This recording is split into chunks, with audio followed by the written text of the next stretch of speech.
Hello aspirants and students. Himachal Pradesh administrative services का exam 2026 में होगा कि नहीं होगा, कब होगा और आपकी क्या स्ट्रेटजी रहनी चाहिए। और साथ ही साथ हिमाचल प्रदेश सर्विसेज में यदि आप 2027 में एग्ज़ाम देखेंगे तो एचएस का भी एग्ज़ाम आने वाला है, अलाइड का भी एग्ज़ाम आने वाला है, संभावना है कि तब एनटी का भी एग्ज़ाम हो। तो ऐसे समय में जब पूरे प्रदेश के बच्चों में कैओस है और लाजमी है कि ऐसे में यदि उन्हें राइट मेंटरशिप नहीं मिल रही है तो बच्चे बहुत ज़्यादा कैओटिक है, बहुत ज़्यादा परेशान है। तो इस वीडियो के माध्यम से इस बारे में एक कंप्लीट स्ट्रेटजी ड्रॉ करेंगे। परंतु उससे पहले let me introduce my self.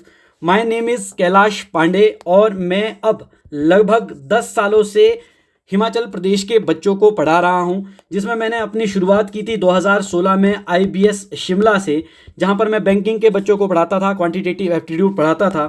फिर मैंने 2018 में जब 2 मेंस लिख लिए थे तो मैंने निम्बस शिमला में पढ़ाना शुरू किया था और मैं पिछले 3 सालों से 2023 से जोगता एकेडमी में पढ़ा रहा था। और आज मैं 10 सालों के बाद ये एक न्यू इनिशिएटिव कैलासा हिमाचल प्रदेश के नाम से शुरू करने जा रहा हूँ, जिसमें विद एक्सपर्टीज़ एंड एक्सीलेंस मेरा गोल है कि मैं बच्चों को एम्पावर कर सकूँ। बहुत सारी चीज़ें इस यूट्यूब चैनल के माध्यम से और टेलीग्राम चैनल के माध्यम से आपके साथ में शेयर करना चाहता हूँ। तो जो बच्चे मुझे ऑलरेडी जानते हैं they are my achievement, and जो बच्चे इस यूट्यूब चैनल के माध्यम से और टेलीग्राम चैनल पर नए जुड़ेंगे, डेफिनेटली इन कमिंग डेज मैं बहुत सारा वैल्यू एडिड मटेरियल आपके साथ शेयर करने जा रहा हूं। And definitely I will ask कि आप इस यूट्यूब चैनल को सब्सक्राइब करें, टेलीग्राम चैनल को ज्वाइन करें, जहां पर हम बहुत अच्छे से और राइट डायरेक्शन में हिमाचल प्रदेश की तैयारी करने जा रहे हैं। तो सबसे पहले टू ड्रॉ द सिनेरियो कि जब 2026 में एग्ज़ाम होगा और जो बच्चे 2027 की तैयारी करना चाह रहे होंगे, इसमें सबसे पहला संशय तो ये बना हुआ है कि क्या दोनों सालों का एग्ज़ाम एक साथ होगा, क्योंकि 2027 के एंड में हिमाचल प्रदेश में इलेक्शन हो रहे होंगे। तो इसके बारे में मैं कोई भी कॉन्क्रीट बात नहीं कह सकता हूँ, क्योंकि अभी ऐसा लगता है कि हिमाचल प्रदेश में अक्टूबर में प्रीलिम्स होगा 2026 का, फिर ये दिसंबर में मेंस होगा, फिर ये मार्च में जाके इंटरव्यूज़ होंगे और अप्रैल तक ये साइकिल कंप्लीट हो जाता है। यदि ऐसा ही रहता है तो 2027 की नोटिफिकेशन डेफिनेटली आएगी। और यदि ऐसा नहीं हुआ कि एग्ज़ाम अक्टूबर में ना होके और डिलेड हो गया, दिसंबर में प्रीलिम्स हुआ, नेक्स्ट ईयर मार्च में जाके कहीं फेब में जाके मेंस हुए, तो इस बात की भी संभावनाएं बनी हुई है।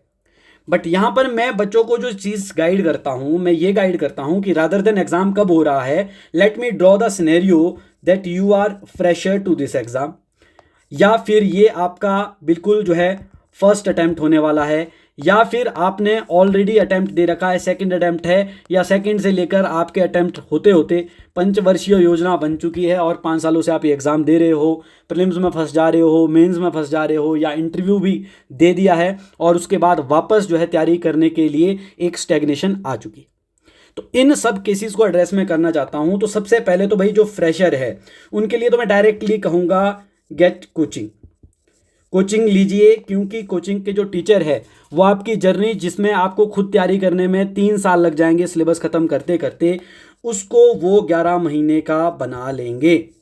कोचिंग ऑफलाइन ले सकते हो, बहुत बढ़िया, नहीं ले सकते हो ऑनलाइन लीजिए। और अब तो ऐसा ज़रूरी नहीं है कि आपको कोचिंग के लिए चंडीगढ़ ही आना है, धर्मशाला, शिमला, इवन और डिस्ट्रिक्ट हेडक्वार्टर्स में भी कोचिंग इंस्टीट्यूट खुल चुके हैं। जस्ट आपको ये पता करना है कि क्या वो कोचिंग इंस्टीट्यूट्स के जो टीचर है आर दे वेल क्वालिफाइड, क्या उन्होंने खुद एग्ज़ाम क्लियर कर रखे हैं, क्या वो आपको सही से गाइड कर पाएंगे कि नहीं कर पाएंगे। और दूसरा सवाल ये कि क्या वो कोचिंग कंप्लीट करवाते कि नहीं, prelims as well as mains. सिर्फ आप ये मत सोचिए कि प्रीलिम्स का एग्ज़ाम है, mains is the real test. ये प्रीलिम्स सिर्फ आपके लिए एक फ़िल्टर है, जिसमें 19,000 बच्चा अगर प्रेपरेशन कर रहा होगा तो आपको एक सीट के पीछे 20 बच्चों का एक फ़िल्टर सेट कर दिया जाता है प्रीलिम्स के अंदर। और मेंस के अंदर एक रियल टेस्ट होने वाला है, जिसका हमारे पास डिटेल्ड सिलेबस है। उसके हिसाब से आपको 9 टेस्ट तैयार करने हैं, Hindi, English, S A, GS1, GS2, GS3, फिर आपके पास 2 ऑप्शनल। तो ये सब के बीच में फाइनली जाके एक सीट के पीछे 3 बच्चे क्वालिफाई होंगे और इंटरव्यू के लिए पहुंचेंगे। तो भाई जो बच्चा फ्रेशर है उनके लिए तो मैं डायरेक्टली कहूँगा कि यदि आप जो है 2027 की तैयारी कर रहे हैं तो इस वीडियो को देखने की भी ज़रूरत नहीं है। चुपचाप से जाके कोचिंग ले लीजिए, बहुत फेमस कोचिंग इंस्टीट्यूट में जाइए या आपके लोकल इंस्टीट्यूट में जाइए। आपके जो सीनियर्स जो तैयारी कर रहे हैं, अब तो पूरे हिमाचल में हर तहसील लेवल पर लाइब्रेरी खुल चुकी है, लाइब्रेरी का एक कल्चर हो चुका है। और यहाँ पर जो बहुत सारे बच्चे हैं वो काफ़ी समय से एग्ज़ाम लिख रहे हैं, उनसे हेल्प लीजिए टू फाइंड आउट कि किस कोचिंग इंस्टीट्यूट में आपने तैयारी करनी। दूसरा है भाई जिनका फर्स्ट अटैम्प्ट होने वाला है, तो मैं तो हमेशा बच्चों को कहता हूँ कि भाई फर्स्ट अटैम्प्ट वालों की तो मौज है। मौज ऐसे कि भाई अगर जून में पेपर होता तो आप अपने आप से ये पूछिए कि आपकी प्रीलिम्स की तैयारी हो चुकी थी कि नहीं हो चुकी थी, फिर आपकी मेंस की तैयारी हो चुकी थी कि नहीं हो चुकी थी, मेंस में भी क्या आपका ऑप्शनल रेडी था कि नहीं था। अब मेंस का न्यू फियर है कि हिंदी में भी पास होना है, तो क्या आपकी हिंदी तैयार थी कि नहीं थी। और बहुत सारे बच्चे तो अभी ऐसे हैं जो जिनको मैंने गाइड किया होगा और मैंने कहा होगा कि भाई कोचिंग लीजिए, और मैंने उनको कहा होगा कि भाई अपना प्रीलिम्स का सिलेबस कंप्लीट कीजिए, मेंस का सिलेबस कंप्लीट कीजिए, देन टेस्ट सीरीज लगाइए, फिर बहुत इंपॉर्टेंट चीज़ रिवीजन, डेली रिवीजन कीजिए। तो मुझे ऐसा लगता है कि जो बच्चे इन सब स्टेजेस को कर चुके थे उनके लिए तो भाई बेस्ट टाइम है। जहां पर आप जून तक एक बार रिवीजन कर पा रहे होंगे तो जुलाई में एक और रिवीजन हो गया, अगस्त में एक और रिवीजन हो जाएगा, सितंबर में एक और रिवीजन हो जाएगा।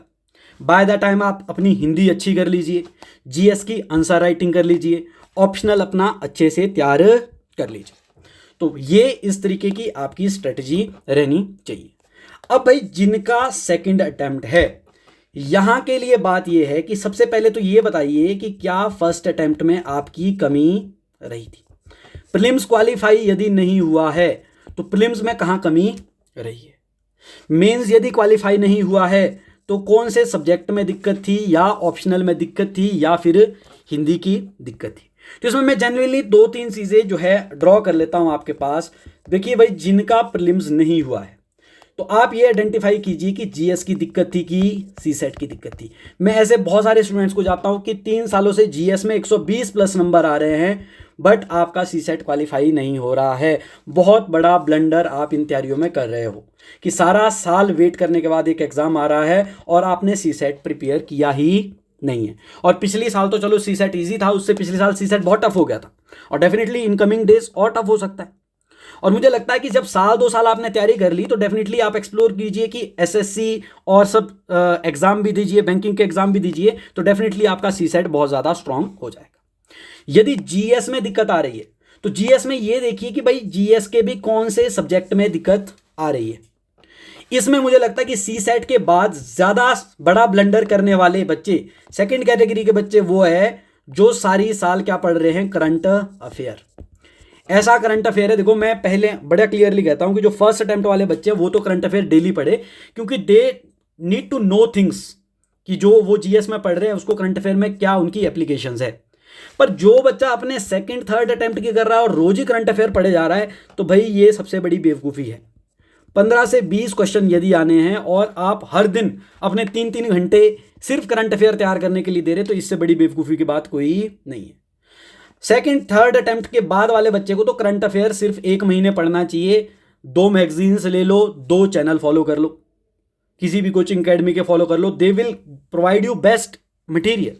कोचिंग एकेडमी का जो टीचर है वो करंट अफेयर पढ़ाने की सैलरी ले रहा है and he has to prove his best कि भाई मैंने इतना अच्छा कंटेंट बनाया है, तो बस उसकी हेल्प ले लीजिए। जो मैगजीन्स बनी है उसका कंटेंट राइटर सैलरी ले रहा है कंटेंट लिखने की, उसकी हेल्प ले लीजिए। तो करंट अफेयर में टाइम वेस्ट नहीं करना है।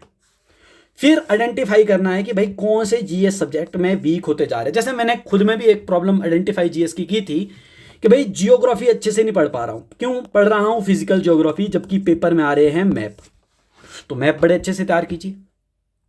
फिर आपके पास एचपी जीके में राजा ही पढ़े जा रहे हैं, मैं बोलूंगा कि राजा छोड़ ही दो, हिस्ट्री पढ़ो ही मत। 3 सवाल जियोग्राफी के आ रहे हैं, 3 सवाल सोसाइटी में आ रहे हैं, पर्सनैलिटीज इनसे सवाल आ रहे हैं तो इसको पढ़िए, एडमिनिस्ट्रेटिव हिस्ट्री इससे सवाल आ रही है इसको पढ़िए। तो फिर भाई आपको स्मार्ट स्टडी करनी पड़ेगी कि आप कितना टाइम इन्वेस्ट कर रहे हैं, कितने क्वेश्चन आ रहे हैं, उस क्वेश्चन का पैटर्न क्या है, क्या वो आप क्रैक कर पा रहे हैं कि नहीं कर पा रहे हैं। तो ये प्रीलिम्स के बच्चों को मेरी राय रहेगी। साथ ही साथ यदि आप कॉन्फिडेंट है कि प्रीलिम्स है तो मेंस में कहाँ रह गए। मेंस में सबसे बड़ा ब्लंडर, ये तीसरी कैटेगरी है।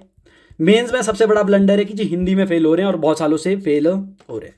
तो भाई आपको हिंदी को पूरी इज्जत देनी पड़ेगी और डेली 1 घंटा निकालना पड़ेगा हिंदी लिखने के लिए, जिसमें आपको लिख लिख के प्रैक्टिस करनी पड़ेगी, क्योंकि 10th क्लास के बाद बच्चों ने हिंदी नहीं पढ़ी है। यदि आप PYQ भी डेली सॉल्व कर रहे हैं तो रोज लिखना पड़ेगा, आपको ऐसे लिखना पड़ेगा 10 पेजेस का, तब जाके आपको कॉन्फिडेंस आएगा कि आप हिंदी लिख सकते हो, क्योंकि वो तो अपनी मात्राएं की गलती भी ढूंढ रहा है। तो इसमें मेरे को लगता है कि इसमें तो जितनी आप GS में टीचर को कहते हैं कि जी फीडबैक दीजिए, उतनी ही ज़्यादा ज़रूरत है हिंदी में फीडबैक लेने की, एक टीचर की गाइडेंस लेने की। यदि भाई ऑप्शनल में दिक्कत है तो ये चेक कीजिए कि एक तो हो सकता है कि ऑप्शनल ट्रेंड में नहीं है, तो क्या आप जो ऑप्शनल ट्रेंड में है वो चूज कर सकते हो। एक हो सकता है कि ऑप्शनल वीक है, तो क्या आपके पास कोई कोचिंग में ऐसा मेंटर है जो आपको ऑप्शनल तैयार करवा सकता है। या फिर ये डेफिनेटली देख लीजिए कि आपकी खुद की वीकनेसेस है और आपने क्या नहीं की है, आंसर राइटिंग नहीं की है। तो भाई ऑप्शनल में तो ऐसा है कि एक अपना क्वेश्चन बैंक तैयार ही कर लो, जिसमें लगभग आपको 200 से 300 क्वेश्चन लिखने हैं, और मुझे लगता है कि फिर एक दिन में भी ऑप्शनल रिवाइज हो सकता है।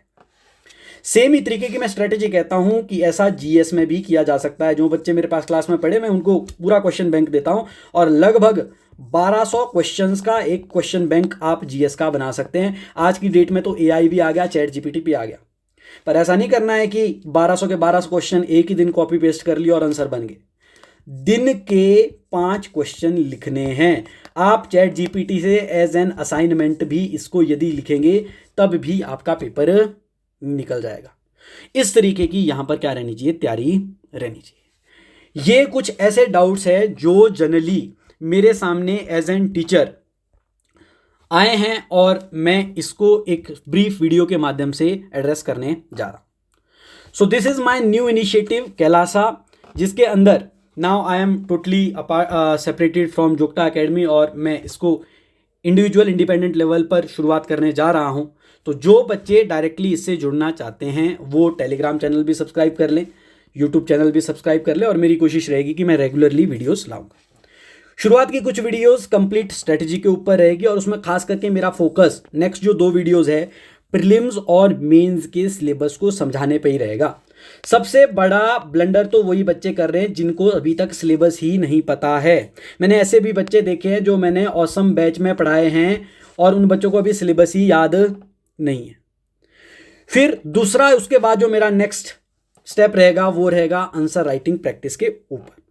तो मेरी जो नेक्स्ट वीक जो वीडियोस आने वाली है उसमें मैं आंसर राइटिंग के ऊपर एक्सक्लूसिवली GS के सिलेबस में यूनिट, फिर यूनिट के अंदर सब यूनिट, फिर कुछ सब यूनिट में भी जैसे पर्टिकुलरली अलग से सब्जेक्ट डिवाइड है, तो मैं हर सब्जेक्ट के ऊपर इंडिविजुअली वीडियो बनाने वाला हूं और आपको बहुत इंटरेस्टिंग वैल्यू एडिशन के लिए चीज़ें बताने वाला।